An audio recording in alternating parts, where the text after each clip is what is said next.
Well, what was left unsaid, I think, is sort of the big thing right now is the disarmament of Hamas. Now, Trump was one of the few to actually touch on that, and he issued, a veiled threat that if it didn't happen, that the U.S. would take care of it. But, it's still, the border peace just kind of falls apart. The whole concept falls apart without the disarmament of Hamas. And until the end, when Gideon Sa'ar, the Israeli foreign minister, brought it up, nobody really touched on it. There was a lot of good feelings, a lot of cooperative efforts, it seemed. Troop contributing countries, 5 moderate Muslim countries announcing they're contributing troops to the International Stabilization Force. That's a good thing for Israel. Turkey mentioned at the end they're going to contribute too. That's not a good thing for Israel, so we'll have to see how that plays out and what kind of fuss Jerusalem brings to the Trump administration with potential Turkish involvement in the International Stabilization Force. Meanwhile, countries contributing a lot of money. The UAE, $1.2 billion. Saudi Arabia, $1 billion.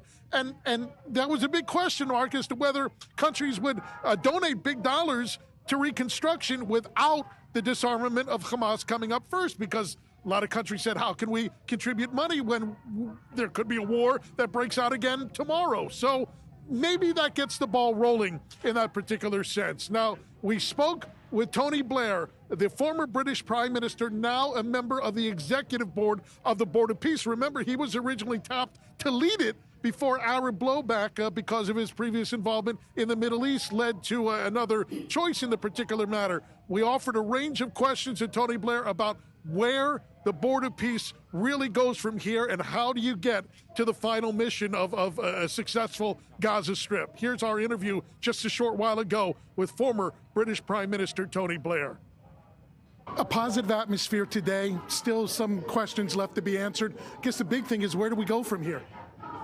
Look, the challenges are still immense, and you'd have to be foolish, especially after I've been dealing with this issue for so long, to be sort of blindly optimistic. But there is a plan. It depends crucially on demilitarization of Gaza, of ensuring that this new technocratic committee can govern with authority, and we just got to try and make it work. But what was interesting today was all those countries coming together and the leadership of President Trump, because he was, the commitment that he has to this is clear. It's absolutely, he's totally committed to the security of Israel. But if that's taken care of, he wants also to do something for the Palestinian people, which is, fair and right. Two big questions coming in today. The troop contributing countries, 5 moderate Muslim countries that Israel can probably, deal with. And also the UAE and Saudi Arabia making major contributions when a big question was, are they going to do that before Hamas disarmed? Do you feel that this will set a chain of momentum a little bit now to get more countries involved? Look, I think there is real momentum out of today, because you've got a commitment of money, $7 billion, a huge commitment. You could commitment of personnel for the International Stabilization Force.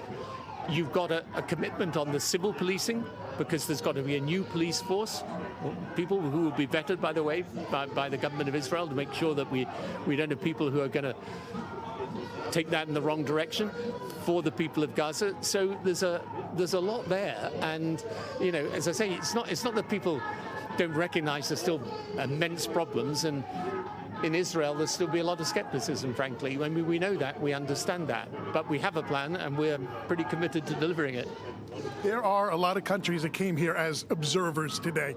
They can't quite join, whether it's parliamentary restrictions, constitution, but it seems like they at least want to be in the general bubble, the general surroundings. Do you feel you can bring those countries closer somehow? Yeah, look, I think people will want to join in the end, because the trouble with anything like this is that a whole lot of myths grow up, like it's to replace the UN. We're not replacing the UN, but the UN's hasn't produced the 20-point plan for Gaza. President Trump did.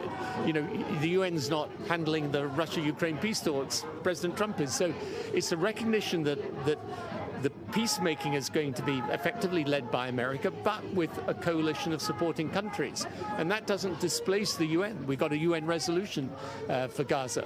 But it does mean that you've got this ability through the board for it not to be American unilateralism, if you want, but America bringing countries together in support of a common objective, peace. How do you convince your own country?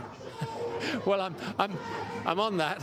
I mean, look, Britain turned up today with its ambassador, and I understand all the difficulties people have, by the way, taking it through a parliamentary process or a constitutional process. But we want people to be involved, and what was very clear from the statement of the president today is he's very open to people joining and bringing something to the table, because that's the other thing that's important. Virtually all of the countries there today, they didn't just turn up, they brought something to the table. It could be money, but it could be troops, it could be support for capacity building, whatever it is. Come to the table with something and it's an open door.